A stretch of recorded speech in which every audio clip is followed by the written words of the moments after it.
Let's learn about Andy Warhol.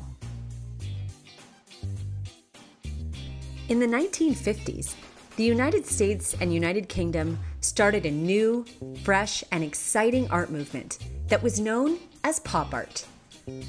Pop art was different than any other art style that had come before it, because artists started using everyday objects such as cleaning products, soup cans, magazine advertisements, and comic book imagery and turned them all into art. The word pop was short for popular because pop art used images from popular culture like celebrities from movies, advertisements in magazines, and fashion and turned them into simple, bold forms with bright colors that you could hang on your wall. One of the most recognized American artists in pop art was Andy Warhol. Andy Warhol was born in Pittsburgh, PA in 1928 and was the fourth child of his parents who had moved to the United States from Slovakia. In third grade, Andrew Warhol became sick and spent much of his time in bed. During this time, he drew a lot and surrounded himself with photos of movie stars, saying later that this was an important time for the artist, that he would become later in life. Warhol went to Carnegie Mellon University in Pittsburgh and studied commercial art, learning to create art that would be used for advertisements in magazines and billboards. His first commissioned job was to draw women's shoes for Glamour magazine. Warhol later moved to New York and continued to do art advertising of shoe designs in the 1950s. In the 1960s, Andy Warhol started creating art to be hung on walls in a technique known as screen printing. Screen prints were a way to make several copies of the same image so he could show his work to more people.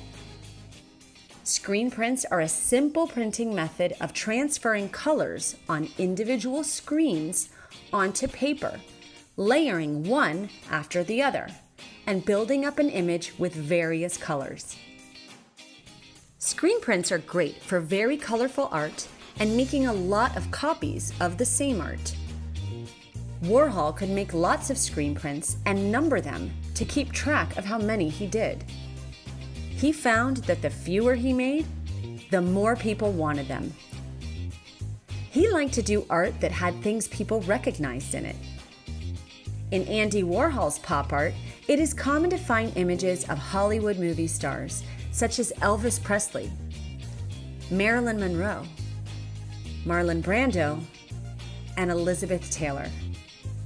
He also made art out of regular household items like soup cans and cleaning supplies, cars and trucks, mythological figures, and dollar signs.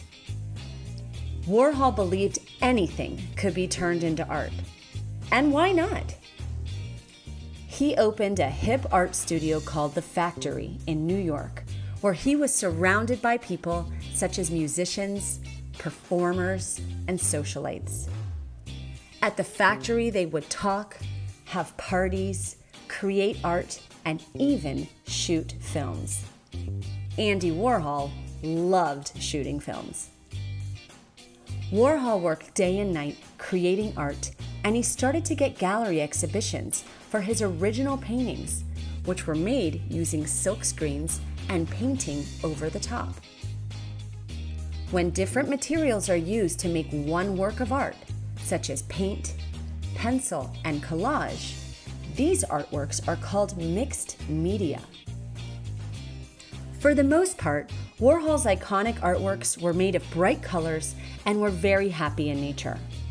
While he went through a period of painting only sad things, he then returned to his favorite subject, celebrities. He would paint each of them in bright colors and display one next to each other as he experimented with how the screens would look. He also loved painting and photographing himself. Once he became famous, he thought his own celebrity might make interesting pictures. So, like many artists before him, he did self-portraits, which is art depicting the artist himself. Andy Warhol died in 1987, but still influences commercial and fine art all over the world today, and he remains one of the most important figures in the pop art movement. The Andy Warhol Museum in Pittsburgh is the largest museum in the United States dedicated to just one artist. And there you can see his original paintings, lithographs, films, his magazine, and a number of Polaroids and trinkets that Warhol collected when he was alive. It is hard to imagine what pop art would be if Andy Warhol did not make the art that he did. Comic kids.